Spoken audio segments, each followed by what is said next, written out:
Gearsborough wasn't your average town. The sun didn't just rise and set, it stuttered. Sometimes it would rewind, bathing the cobblestone streets in a backward sunrise.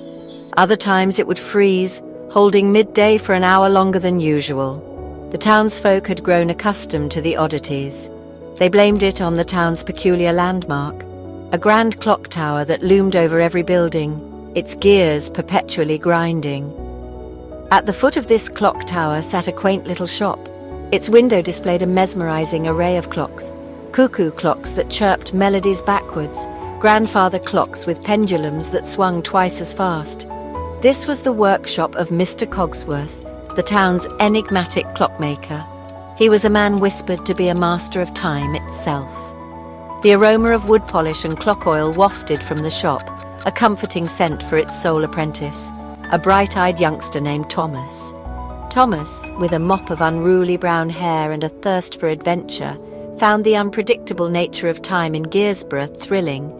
Little did he know, this peculiar town held secrets far beyond his wildest imaginings, secrets that were about to unravel in the most unexpected way. Mr. Cogsworth was not your typical clockmaker. He was a man of few words, his face etched with the wisdom of countless ticking seconds. His workshop, a labyrinth of cogs, springs, and pendulums, was Thomas's playground and classroom. Thomas, a curious and nimble boy, assisted Mr. Cogsworth, his small hands adept at handling delicate clockwork. Mr. Cogsworth, in his gruff but kind manner, imparted his knowledge of horology, teaching Thomas not just how to repair a clock, but how to listen to its rhythm, to understand its language. Time, he'd say, his voice a low rasp, is not just a measure, Thomas. It's a story, and every clock, a chapter. Despite the years spent together, a veil of mystery shrouded Mr. Cogsworth. Thomas knew nothing of his master's past, of what had brought him to Gearsborough, of why he seemed to possess an uncanny control over time itself. The townsfolk whispered tales of Mr. Cogsworth repairing not just broken clocks, but broken moments in time, though whether these were truth or tall tales, Thomas could never be sure. One chilly evening, as the sun made its erratic descent, Mr. Cogsworth announced an unexpected trip. "I must leave for a day, Thomas," he said, his voice unusually grave. "The clock tower needs tending."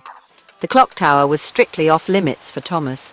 It was an unspoken rule, one that filled Thomas with a mixture of fear and fascination.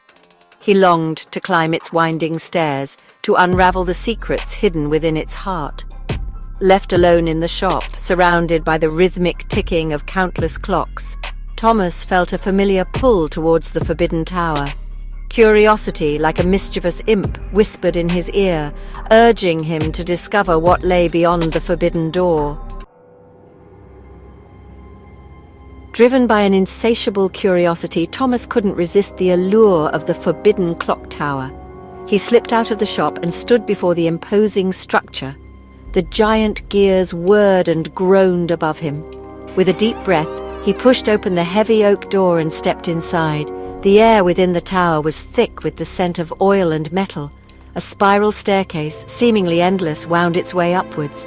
Up and up he climbed, each step echoing in the cavernous space.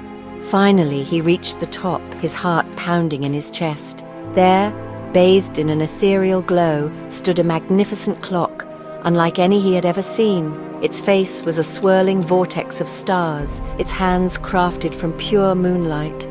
As Thomas reached out to touch it, mesmerized by its beauty, a loud crack echoed through the tower. One of the clock's delicate hands snapped, falling to the floor with a clatter. The world dissolved around Thomas. He gasped, his stomach churning as he was thrown into a dizzying vortex of colors and sounds. When he opened his eyes, he found himself standing in a bustling marketplace. But this was no ordinary market. Exotic animals roared from their cages, and people in strange, archaic clothing bartered for wares he'd only read about in history books. He had travelled back in time. Panic swelled in his chest. He had to fix the clock, but how? As he stumbled through the chaotic marketplace, a kind old woman with knowing eyes took pity on him. "Lost, young one?" she asked. her voice raspy with age.